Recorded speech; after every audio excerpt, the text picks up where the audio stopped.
Presenting this morning are three members from our learning department.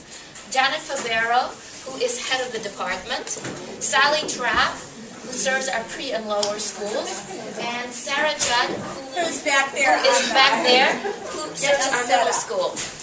We are really quite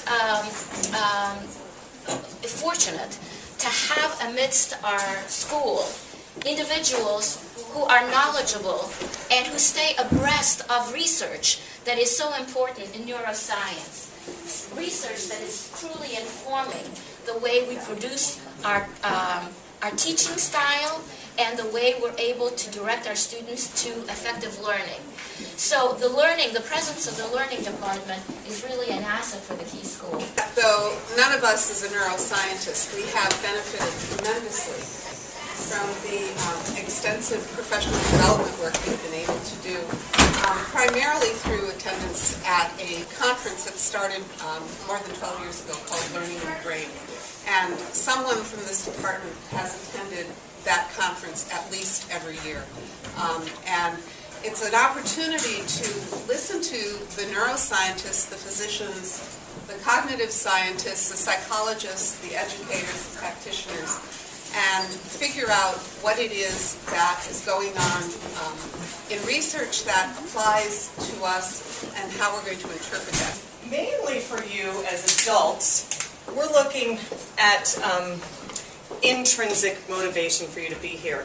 The research in motivation, we actually heard a speaker, Richard Deasy, last spring when we were at Learning in the Brain in Washington, who's been he's a cognitive scientist, so he's not a neuroscientist, but he's been studying motivation in school-age children for probably 45 years. And he's got some longitudinal information that he passed on to us that I actually found quite interesting. We all understand that in order to learn, I think, one must be motivated by some force. Our children are generally motivated extrinsically. And as we grow, as you've shown us today, you've got a lot of intrinsic motivators. You are interested in what you're here to learn about. You have some kind of reason that is internal to you. It might be that you want to help your children. You might want to understand your child's brain a little bit better. You might want to understand your child's school. Deasy talks to us about these two types of motivation, the extrinsic motivators and the intrinsic. An extrinsic motivator, I mean, that seems fairly clear. It's something that we do because there's some kind of separable outcome for us. It might be that for a child, it's getting a grade on a spelling quiz. So you might actually study your spelling words because you're hoping to get a good grade. For an older child, an extrinsic motivator might be, I'm going to learn how to solve that calculus problem because I recognize that it will have some impact on my future employability. Extrinsic. The goal for teachers in all of this is to build their curriculum, and this is where Deasy's research really comes into what we do in schools.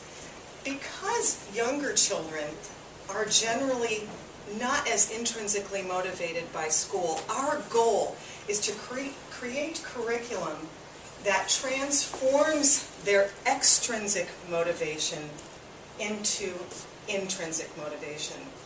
And to do that, what we are trying to build is curriculum, routine, and structure that rewards our kids' ability to communicate with each other, that gives them feedback so that they understand that what they're learning might give them some kind of pleasure.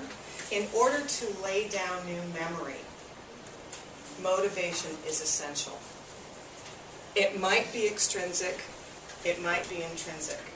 But if you have a dearth of motivation, you will have a much harder time laying down memory, because motivation is part of our emotional system, and in order to lay down new memory, we must activate that emotional system. I want to point to the last 3 points on here, which are the essentials for motivation, and this is something that Deasy's pointed to for us as well. In our classrooms, it is our goal, in order to motivate our kids, to help our children feel competent. If you don't feel competent, you won't feel motivated. Autonomy is essential as well. Kids who feel autonomous will feel motivated to do more. And that is helping them build that intrinsic, that transition from extrinsic to intrinsic, and feeling connected. Connection with teachers is actually essential for motivation, and connection with parents. You are just as much a part of that motivation system for your children in helping them internalize their motivation. So those adult connections are imperative to motivating, which is essential for laying down new memory and forming connections.